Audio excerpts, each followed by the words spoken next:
Hello everyone, this is me Saurabh Yadav. I scored 621 in NEET 2022 in first attempt and I cleared KVPY Essex and scored 96.2% in boards.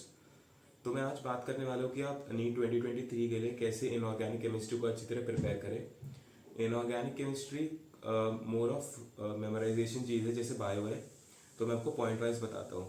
देखो first point है, आप concept साथ साथ build करते जाओ inorganic chemistry के लिए, क्योंकि आप चीज़ों को मेमोराइज तो कर लोगे बट उसके साथ अगर कॉन्सेप्ट जुड़ा होगा तो आप उन्हें अच्छी तरह याद कर पाओगे, रिकॉल कर पाओगे। तो कहीं आप अटक गए तो आप अपना कॉन्सेप्ट भी लगा सकते हो। अगर आप कहीं भूल गए कोई भी ऑर्डर तो आप कॉन्सेप्ट लगा सकते हो, ठीक है। तो ये तो पहला पॉइंट हो गया। दूसरे पॉइंट पर आते हैं। दूसरा पॉइंट है, अगर आप अभी कोचिंग में हो या यूट्यूब से पढ़ रहे हो तो आप क्या करो कि पहले तो नोट्स बनाओ, फिर घर पे आके नोट्स को पढ़ो पे एक बार। तो ये नहीं कि सीधा आप एनसीईआरटी पे जंप करो, पहले नोट्स को पढ़ो, उसके बाद एनसीईआरटी पर जाओ। जो जो टॉपिक पढ़ा है सर या मैम ने पहले उन्हें पढ़ो, फिर उसके बाद उससे रिलेटेड क्वेश्चंस लगाओ। जब तक क्वेश्चंस ही लगाओगे तब तक आपको यही लगता रहेगा कि मुझे सब कुछ आता है, कोई भी क्वेश्चन मैं कर लूँगा। बट ये ऐसी बात नहीं है। मेरे साथ भी हुआ था कि 11th में कि मुझे लगता था बस जैसे बायो है वैसे ही इनऑर्गेनिक केमिस्ट्री को पढ़ो तो याद हो जाता है। जब तक आप क्वेश्चन से लगाओगे तब तक कोई फ़ायदा है नहीं पढ़ने का, ठीक है। तो ये होगा पॉइंट नंबर 2। अब पॉइंट नंबर 3 ये है कि जब आप एनसीईआरटी पढ़ो और जब आप नोट्स पढ़ो तो उन दोनों को कंपेयर करो। जो एक्स्ट्रा पॉइंट्स है नोट्स के उन्हें आप एनसीईआरटी में लिख लो। ये नहीं कि आप सारे एक्स्ट्रा पॉइंट्स लिख लो, कुछ कुछ जो आप जब क्वेश्चन प्रैक्टिस करोगे, जब पीवाईक्यू करोगे, तब आपको पता लगेगा कि नोट्स से ही कुछ क्वेश्चंस पूछे गए हैं जो एनसीईआरटी में नहीं है। तो आप उन पॉइंट्स को नोट डाउन कर लो एनसीईआरटी में, कि आपको फिर एंड में दिक्कत ना आए कि आपको कहाँ कहाँ से पढ़ना है। आपके पास एक एनसीईआरटी रखी होगी तो आपको दिक्कत नहीं आने वाली।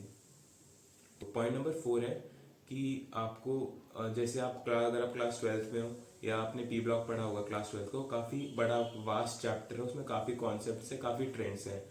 तो उसे याद रखने के लिए आप निमोनिक्स बनाना शुरू कर दो, या आप जो आपको कंफर्टेबल लगे। मेरे लिए टू बी वेरी फ्रैंक मेरे लिए निमोनिक्स काम नहीं करते, क्योंकि अगर आप एक चीज़ भूल गए निमोनिक की तो आपकी पूरी चीज़ ही खराब हो जाएगी, पूरा ऑर्डर ही खराब हो जाएगा। तो आप उन सबको लिख के लिए ट्राई करना इज़ वेरी इंपॉर्टेंट, क्योंकि वो आपके दिमाग में एक मेमोरी बना देता है उस चीज़ की, ठीक है। तो इसलिए लिख के ट्राई करो और फिर आपको 2-3 बार में याद ही हो जाएगा वो ट्रेंड। तो P for P block personally मैंने यही किया था। नंबर 5 पे चलते हैं। पॉइंट नंबर 5 है, जब आपके पास लास्ट के 1-2 महीने हो नीट के, तब आपको अपने नोट्स नहीं छूने हैं। मतलब मैं आपको फ्रैंकली बताऊँ, नोट्स नहीं छू अपने, आप एनसीईआरटी पे फोकस करो, क्योंकि जो ट्रेंड्स है अभी वो एनसीईआरटी बेस्ड ही है। तो एनसीईआरटी बेस्ड ही आने वाला है। तो एनसीईआरटी को थॉरोली पढ़ो। जैसे सरफेस केमिस्ट्री हो गया, एस ब्लॉक हो गया, हाइड्रोजन, पी ब्लॉक, पॉलीमर्स, ये सब ऐसे चैप्टर्स हैं जो आपको पूरी एनसीईआरटी से ही क्वेश्चंस आने वाले, कोई बाहर से क्वेश्चंस नहीं आने वाले। और इनऑर्गेनिक केमिस्ट्री में यही होता है, या तो केमिस्ट्री में यही होता है कि अगर आपको क्वेश्चन आता है तो आप अटेम्प्ट कर सकते हो, अगर नहीं आता तो आप नहीं कर सकते। ये कोई मिडिल मैन प्रॉब्लम नहीं है कि आपको थोड़ा बहुत आता है थोड़ा नहीं आता। तो आप अगर एनसीईआरटी को बार बार पढ़ो तो आप ऑन द पॉइंट क्वेश्चन कर सकते हो। और अपनी क्वेश्चन करने की वैरायटी बढ़ाओ, क्योंकि क्वेश्चन इस बार असर्शन रीजन टाइप के आए थे जो नॉर्मली ट्रेंड नहीं है नीट का। उसमें direct to the point question आते थे 2020 और 2021 में ऐसे क्वेश्चन आए थे direct to the point. But 2022 में असर्शन रीजन टाइप क्वेश्चन आए थे, उसमें काफ़ी दिक्कत आई थी। तो आपको वेराइटी ऑफ प्रॉब्लम्स प्रैक्टिस कर रहे हैं, ये नहीं आप टू द पॉइंट क्वेश्चन ही कर रहे हो या आप एक टाइप के क्वेश्चन कर रहे हो।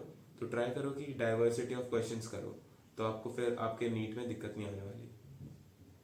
So this was all for the video today, and if you have any queries, write in the comments. I'll try to answer them. Thank you. Goodbye.